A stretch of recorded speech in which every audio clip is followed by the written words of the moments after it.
Guys, welcome back to episode 7 of Satisfactory. We are over here at the first little area. The last time we left off in the episode, we said we were going to fix a couple small facilities. So what you're looking at here is a nitrogen node that was just yonder this hill, and 3 pipes coming in at full 600 and loading our new fluid train, dubbed our nitrogen depot or our nitro chew. And Kibitz.tm was the one who gave me the ideas for the chews. I just like the way it sounds, so, I like to name our chews Chew because he made it catchy. So credits to Kibitz for that. But we're taking our new nitrogen chew back over to our aluminum facility. We got it all set up here, and we will be depositing our first 2 nitrogen loads, which looks like we got 1,000. Pretty cool, actually, to see 1,000. Little save with a glitch. Yep, we got 2,000 nitrogen coming in. Let's get this guy unloaded, and then we can just let it be. And we will start building up our fused cubes over here. We need to do some work at the aluminum facility anyways. Looks like this guy has the right of way. Goodbye, sir. You continue, sir. Why are we not continuing? Thank you. Have our 2 new fluid platforms right here and hanging out on standby. They will both receive this lovely 2,000 nitrogen right now. So the next thing we want to do is get some fluid buffers over here to offload the difference in, mistakes were made. Let's fix this real quick. Alright, problem solved. We fixed that, and now we've got a chew full of a bunch of nitrogen. However, the nitrogen is on all the cars, which is fine because it won't unload anyways. The first 2 spots are for copper ingots. Are these set to unload? Thought they were. And again, mistakes were made. Okay, so mistakes were not made because apparently the fluid buffers are full here. It just did not do the animation because it thought it was full. But now I'm really curious if the first 2 cars that were for the copper unloaded and got transferred over to the station here. I have no idea if any other Satisfactory players see that and can reconcile that thought process. Yeah, let me know in the comments below. Let's continue on, let's get these fluid buffers made, and let's get this aluminum plant overhauled. Alright guys, so we produced the parts that we needed for our nuclear power plant, so we're about ready to return back over there and start producing. We've got our fused modular frames going on. We brought over the nitrogen gas. I did make that error earlier, so we just fixed that real quick. And then fused modular frames are coming in. We've got our high-speed connectors coming in from the turbo-filled computer factory. On a long belt, and then they're coming in with the heat sinks, which are being produced right here at the end with those assemblers. They run along the underside of the floor all the way through, and they're being merged. And then for the first time ever, I am trying out a sushi line into a drone port. So what we'll do is back over at the nuclear facility, we'll bring in a receiving drone port, and that receiving drone port will use programmable splitters to put these into their representative containers. And we will then produce the parts on site at the nuclear plant, which should be the rest of all the parts that we now need to get our singularity cells and then our Fixonium fuel rods going. So we should have everything that we need now after a little bit of cleanup and just modification to the aluminum plant here and the nitrogen that we expanded on. So let's head back over there and let's get that done. Alright, so we're back over at the nuclear facility now, and we've got that one drone coming back and forth with our sushi line. It just actually left, but you'll have to take my word for it. So we've got copper powder set up as well that's coming over from the copper plant there. And then we've got the sushi line coming in, and what I have done is I created a overflow system. So everything comes in on the sushi line right here, and then it organizes into each smaller bin or container, if you will. and from there it goes into our manufacturer. But then what I did was I created an out for an overflow system with a programmable splitter that has overflow and any. This allows anything that is overflowing to be processed back out that we don't need, to ensure that this line is always moving so that items get equally distributed. And once this becomes full, it just continues to overflow. And what you're actually seeing right now is just a loop of what's on the belt, because technically it's not an overflow at that point. That means that there's a couple spaces on the belt. So this actually works beautifully. And we actually have 4 items on this belt. We've got our 3 that are coming in from the manufacturer, our fused modular frames, high-speed connectors, and the heat sinks.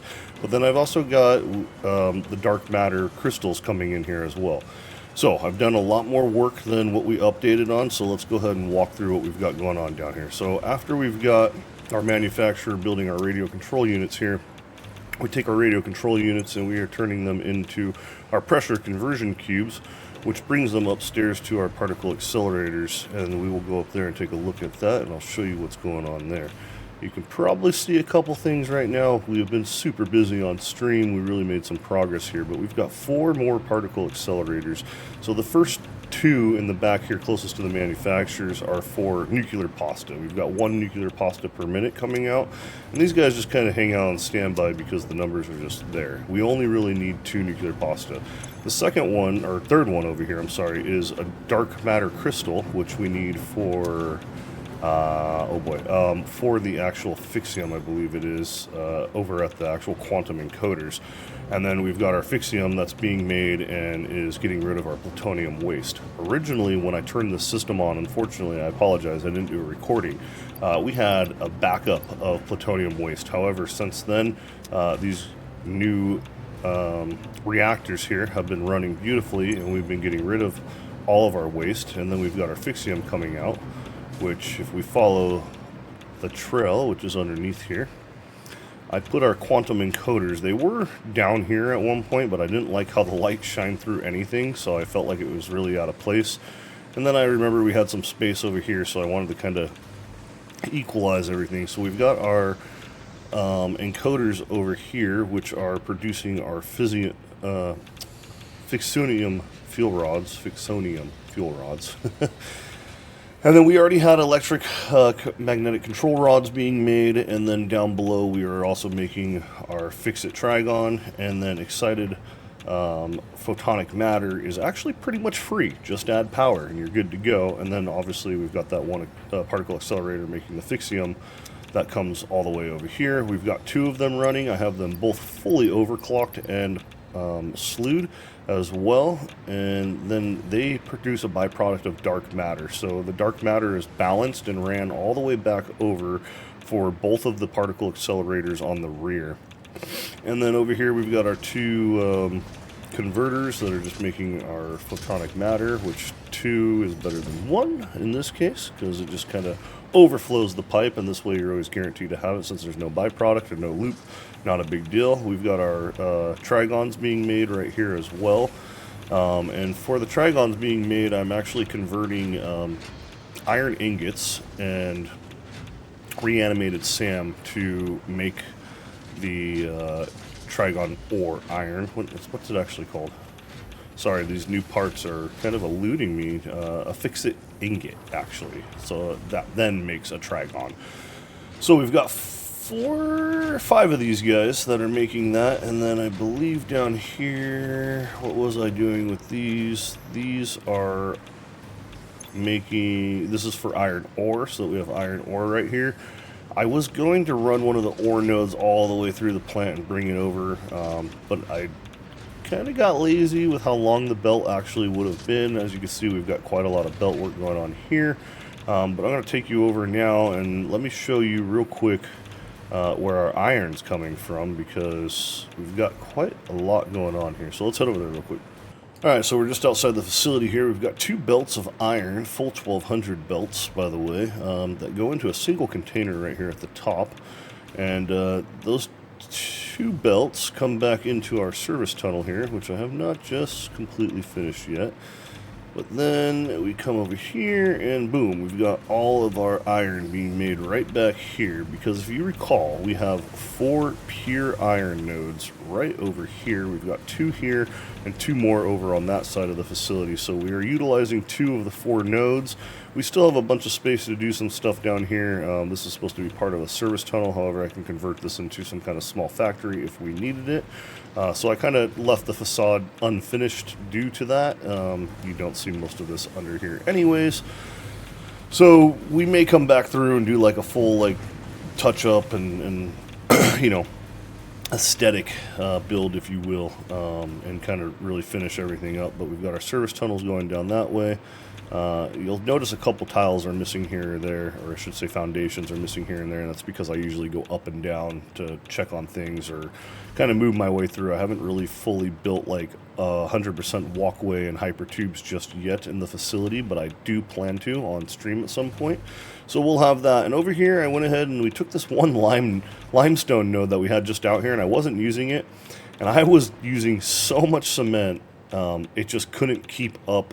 My dimensional storage couldn't keep up, so I decided to build this guy here, and then I built 2 dimensional storages coming out from the one container here to get the cloud to fill up faster with cement when we're building large projects, especially because I will be showing you guys something that we started on stream in the last stream episode, which as of recording now, there's about 5 streams total of gameplay here that I'm showing you guys. So we've been live on stream, but I kind of forgot to do YouTube segments. I apologize. So let's come back over here and let me show you what that means we have going on. So I showed you guys that sushi line that was kind of sushi line that was coming in.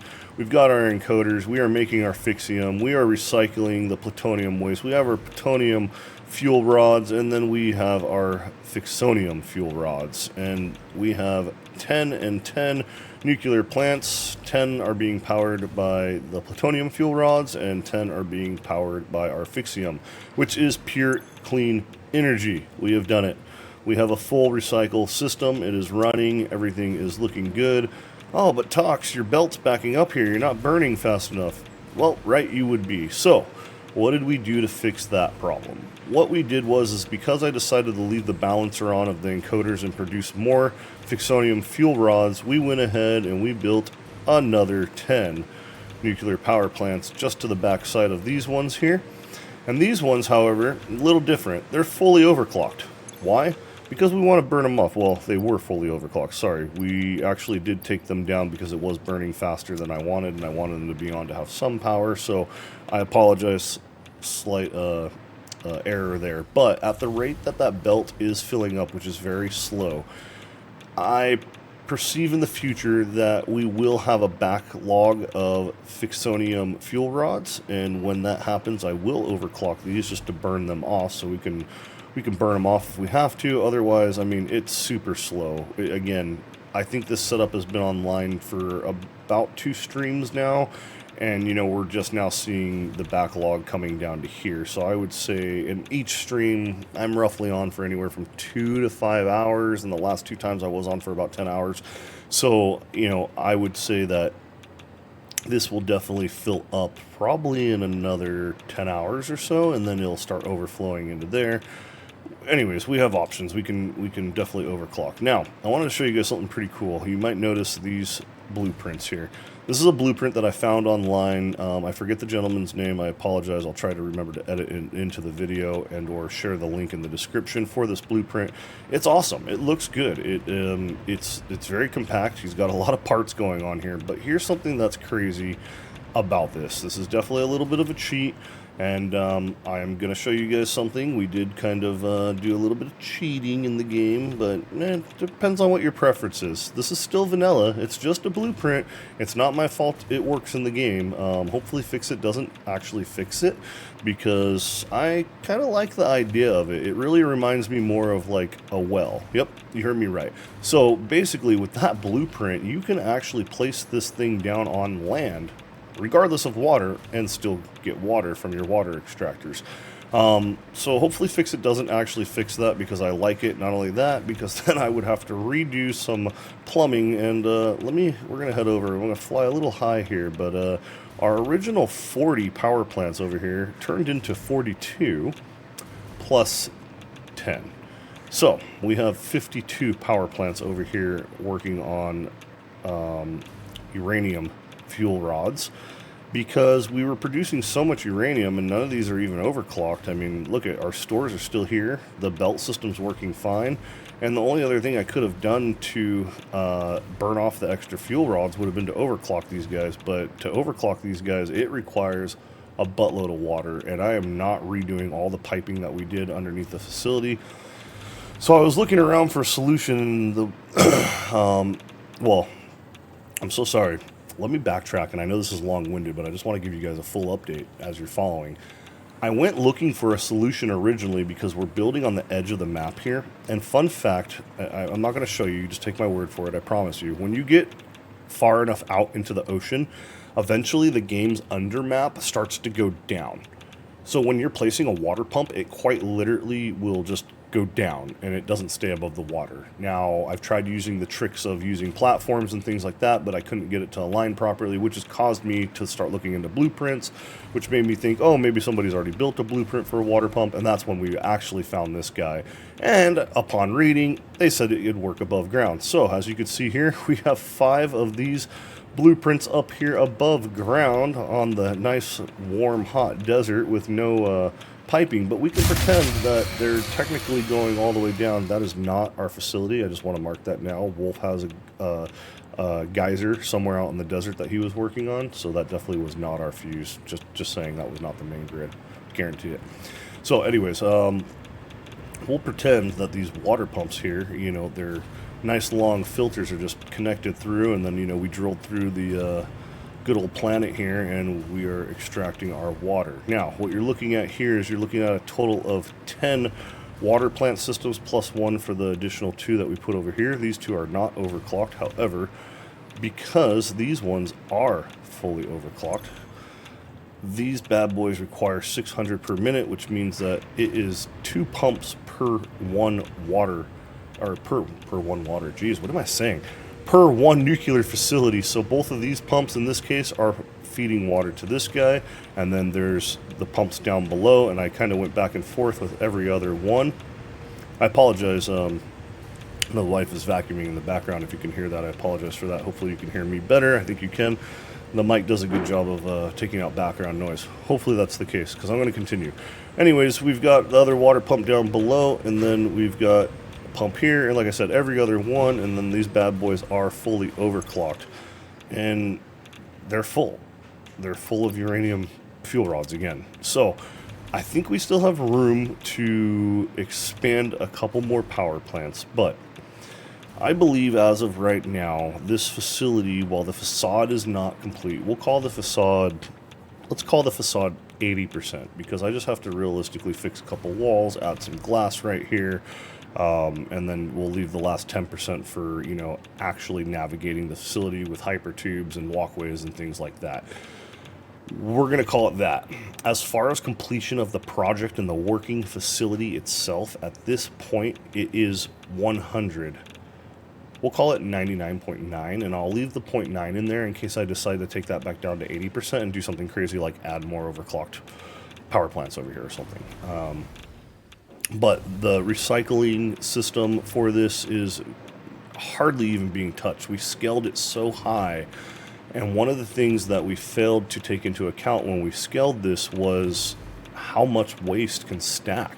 Geez, I cannot talk today. I apologize. Nuclear waste can stack up to 500 barrels. So when you take 500 barrels and you're inputting that, even with 1200 ppm coming in on 1200 line belts, on Mach 6 belts, we're only able to feed these guys, you know, so much, and it takes 37.5 per minute, but you have almost 2,500 nuclear waste coming in now with the overclock systems and the additional 2. Originally, it's 2,000 waste per minute coming into this system with the 40 generators that we had, but I think it went up by about 500 or so. So it's about 2,500 in waste. but we're only using 1, 2, 3, 4, 5, 6 blenders to actually produce our non-fissile uranium, which then goes up to our particle accelerators above us, which the particle accelerators use some of the nuclear waste as well. That's why you see the belt line there. And then that produces our plutonium pellets, which then goes into the manufacturers over there. And then boom, Bob's your uncle. Yep, you got it. So I'm going to call this facility complete for the moment. We will loop back and check it out. What I started realizing is I kind of explored the world and we went on a crazy hunt. Got some more MrToX. There's a weird bug. Did you guys notice that when they did an update the other day that it reset all of our MrToX and our slews and sluggos? So I went and did like so many slugs over in this area here, which while I was there, I was really liking this like coral reef area. I was like, oh man, that could be a good place for a main base. However, we decided that we wanted to be close to the nuclear facility because, well, I mean, look at it. It's massive. It's big. It looks cool. When you're coming down that train track and you're driving into here, it just looks amazing. So, you know, and then it's open. You got some cliffs. A lot of resources are still here. So I was looking at that as one potential prospect. The other area we were looking at as a potential prospect was right up here, in just to the left of the red, or right of the red forest. Technically, would be those spires that are right up there, or arches, whatever you want to call them. However, if you notice in the distance, there's already a skeletal structure going on there, and that's because that is where our main base is going to be. I have started a very large-scale project again. And this will be our main base. This is where we will do all of our final tier 5 space elevator parts, most of our tier 9 production. And I realized last night when I was on as well, when I was over at the aluminum plant, I had to make a couple corrections. I never did scale computers properly. I just had just enough for what we needed. So with that being said, we need to revisit computers as well, and we need to get some more electronics going. So first things first, we are going to start working on the main base facade first, because the facade is very important. But I'm going to end this episode here and with that little teaser, because this project's so large. All I have to say is that there's a red box up there. I figured out a way to actually start time-lapsing now that mod support is back available. So we're using Fixit Cam, and I set up 3 time-lapse cameras, and I've already got the process pretty much all done. So hopefully I'll be streaming tonight and we'll be building this, but I will be doing a time-lapse of the entire build. For the most part, mainly the outside facade. The internal side will end up being YouTube video and then Twitch content. I'm not going to set up time lapses inside while we're actually building factories. Maybe I'll do 1 or 2 here if it's like a large-scale project or something, just to kind of show the fastness of how we build. I really wish I would, or mod support was available when we had this. This would have been a pretty epic build to have seen come together the way that it looks now. But yeah, super happy with where we are. But we're going to put a temporary check on this project for the time being.